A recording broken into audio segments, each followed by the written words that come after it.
গুরুত্বপূর্ণ দিক হচ্ছে সিট শেয়ারিং। যে সিট শেয়ারিং নিয়ে আর দেরি করতে রাজি নয় তৃণমূল, সেক্ষেত্রে আগামীকালের এই বৈঠকে কড়া বার্তা দিতে পারে কংগ্রেসকে। সিট শেয়ারিং যত দ্রুত সম্ভব যাতে হয়, সেই আসন সমঝোতা কি হবে আগামীকালের বৈঠকে হয়তো সিদ্ধান্ত হয়ে যাবে। That I will not tell you now. Let us discuss. When we will raise, then you will come to know.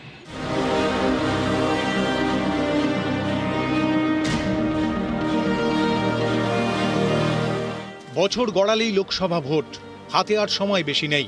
নতুন বছরের প্রথম সপ্তাহ থেকেই আসন ধরে ধরে প্রচারে নামতে চলেছে তৃণমূল। এই পরিস্থিতিতে মঙ্গলবার দিল্লিতে টিম ইন্ডিয়ার বৈঠক। এই বৈঠকে আসন সমঝোতা নিয়ে কংগ্রেসকে কড়া বার্তা দেবে তৃণমূল। বলবে আসন ভাগাভাগি নিয়ে আর বিলম্ব নয়। মাস দুয়েক আগে মমতা বন্দ্যোপাধ্যায় বলেছিলেন যে আসন সমঝোতা সেরে ফেলা উচিত, ইন্ডিয়া জোটকে আরো শক্তিশালী করে প্রস্তুত হওয়া উচিত। সারা ভারতের নিরিখে ইন্ডিয়া জোট ঠিক মতন আসন বিন্যাস করলে, সমঝোতা করলে বিজেপিকে হারানো সম্পূর্ণভাবে সম্ভব, মোদীকে সরানো সম্ভব হবে। লোকসভা ভোটের আগে 5 রাজ্যে হলো বিধানসভা ভোট। এর মধ্যে 4 রাজ্যেই কংগ্রেসের ভরাডুবি হয়েছে। ফলে লোকসভা ভোটের আসন নিয়ে দর কষাকষি করার জায়গায় এখন আর হাত শিবির নেই। এদিকে তৃণমূল প্রথম থেকেই চায় যে দল যেখানে শক্তিশালী সেই দল সেখানে বিজেপির বিরুদ্ধে লড়ুক। একের বিরুদ্ধে একের লড়াই হোক, যাতে বিজেপি বিরোধী ভোট ভাগ না হয়। এই ফর্মুলাতেই পশ্চিমবঙ্গে কংগ্রেসকে 2টির বেশি আসন ছাড়তে নারাজ তৃণমূল।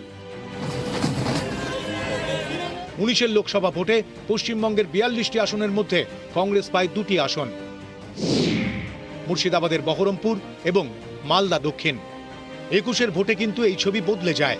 2টি আসনেই কংগ্রেসকে টপকে দ্বিতীয় হয় বিজেপি, আর অনেকটা শক্তি বাড়িয়ে 1 নম্বরে তৃণমূল। 21এর বিধানসভা ভোটের ফলের নিরিখে মালদা দক্ষিণে 2,70,424 ভোটে এগিয়ে যায় তৃণমূল, আর বহরমপুরে এগোয় 2,53,313 ভোটে। 19 এবং 21এর ভোটের এই ফলকে সামনে রেখেই 24এর লোকসভা ভোটে আসন সমঝোতা করতে চায় তৃণমূল। চায় এবার দ্রুত বল গড়াক, কে কোন আসনে লড়বে তা চূড়ান্ত হোক, তারপর নরেন্দ্র মোদীকে হঠাতে কোমর বেঁধে প্রচার। ইন্ডিয়ার বৈঠকে আসন সমঝোতার ক্ষেত্রে কংগ্রেসকে আসলে কড়া বার্তায় দিতে চলেছে হচ্ছে তৃণমূল কংগ্রেস। অন্তত পশ্চিমবঙ্গের আসন সমঝোতা করার ক্ষেত্রে তৃণমূল কংগ্রেসই যে প্রাধান্য পাবে, তবে বন্ধুত্বপূর্ণ সম্পর্কের ক্ষেত্রে কংগ্রেসকে তাদের আসন বেছে নেওয়ার জায়গাও যে তৈরি করে দেওয়া হবে সেই বার্তাই থাকতে চলেছে বলে সূত্রের খবর। ক্যামেরা জ্যোতির্ময় বসুর সাথে আবির ঘোষাল, নিউজ 18 বাংলা, দিল্লি।